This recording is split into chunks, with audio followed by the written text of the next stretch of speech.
Channel में आज का जो टॉपिक है, जो बोर्ड के एग्जाम देने वाले हैं बच्चे, उनके लिए स्पेशल है। कहने का मतलब यह है कि बोर्ड के एग्जाम में नंबर लाना एक प्रोसेस के तहत आप बहुत ज्यादा नंबर ला सकते हैं। अगर आपने ये मिस्टेक की तो आपके 20 मार्क्स तक कट जाएंगे। कितने मार्क्स तक? 20 मार्क्स तक आपके कट जाएंगे। आप यानी कि बोर्ड एग्जाम में नीचे की ग्राफ में आ जाएंगे।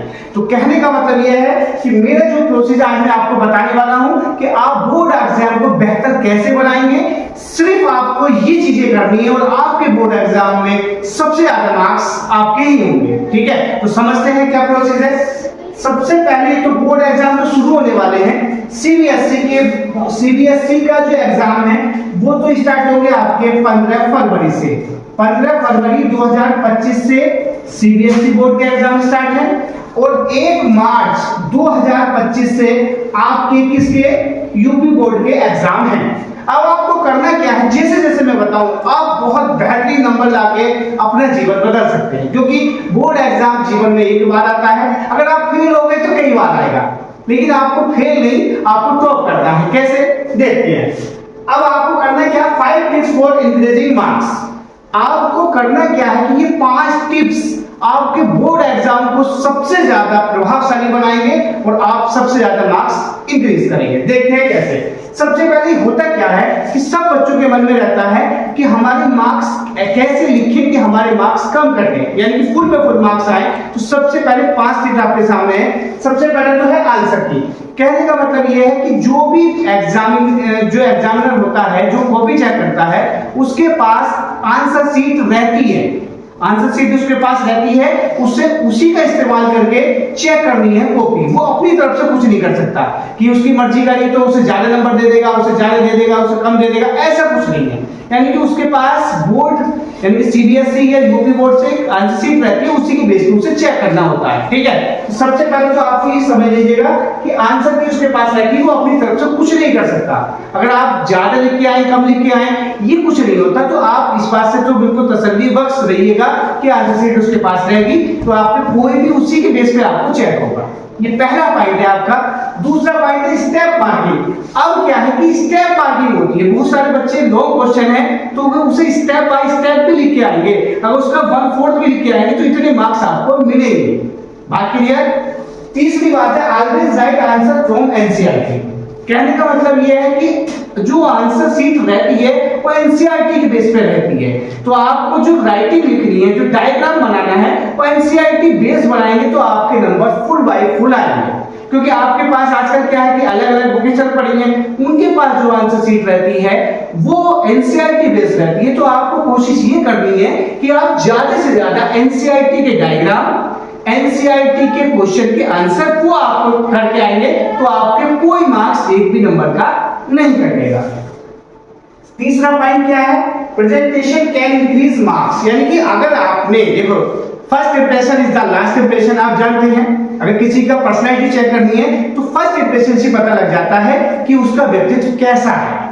ऐसे क्या है, लिखने में यानी कि एग्जाम को बढ़ाने में सबसे ज्यादा रोल अगर किसी का है तो प्रेजेंटेशन का है। उसमें क्या है कि सेक्शन, यानी कि अगर आपके पास 4 सेक्शन आए, 4 का मतलब A, B, C, D, 4 section है मान लीजिएगा, तो आपने अगर C करा, D करा, B करा तो ये तो चल जाएगा। लेकिन आपको ऐसा नहीं करना है कि अगर C पकड़ा तो C का 3rd कर दिया, फिर 4th छोड़ दिया, D कर दिया, ऐसे नहीं करना है। बच्चे क्या करते हैं कि अगर C पकड़ा तो C को पकड़ के 1st कर दिया, फिर 3rd कर दिया, ऐसा नहीं करना। आपको अगर ये तो आगे पीछे हो सकते हैं, लेकिन इनकी जो आंसर राइटिंग लिखनी है वो आपको क्रम से करनी है। अगर आपने ये किया तो विश्वास मानिएगा सबसे ज्यादा नंबर आप ही के होंगे पूरे डिस्ट्रिक्ट में।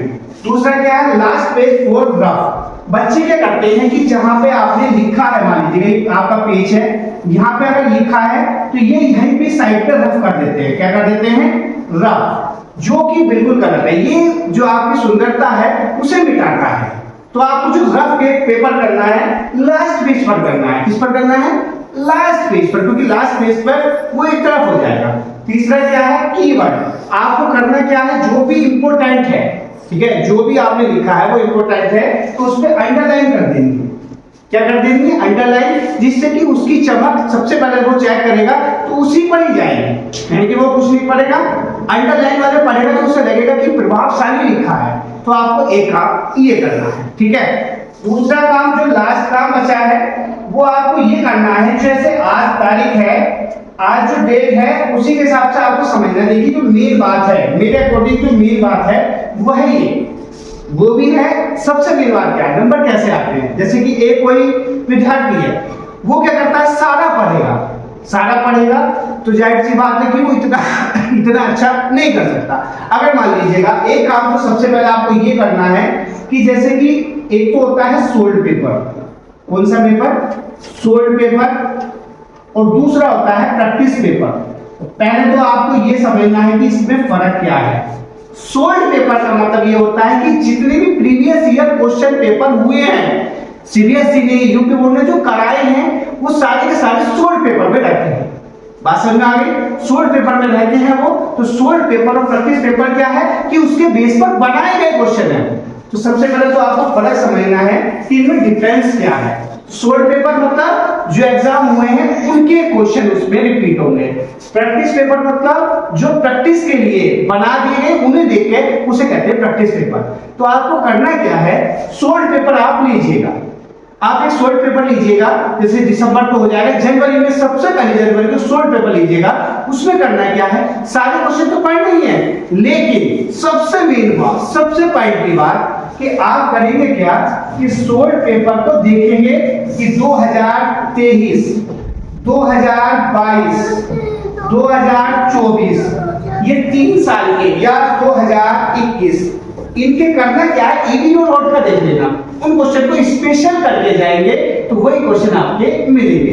तो 2024 के नहीं देखने, 23, 21 यानी कि इस तरीके से या तो ईवी बेस पर या ओल्ड बेस पर। 25 का मतलब 24 के नहीं आएंगे, किसके आएंगे, 23 का छोड़ के 22 का। तो आपको ये करना है, और जो क्वेश्चन बार बार रिपीट हो रहा है वो आपको इससे पता लगेगा सोल्ड पेपर से कौन सा किस साल में आया है। जो बार बार रिपीट हो रहा है आप उनको अलग नोट कर लीजिएगा। जब आप उनको अलग नोट कर लेंगे तो आपको पता चल जाएगा कि ये क्वेश्चन सीबीएसई ने बहुत ज्यादा अपनापन माना है, उसे हर बार दे रहा है। उन क्वेश्चन की प्रैक्टिस ऐसे करिएगा कि वो एक्स्ट्रा नंबर देके चला जाए। तो सबसे मेन बात यह है, आपको ये करना है और सारा पढ़ना है, लेकिन नंबर लाने के लिए आपको ये करना है।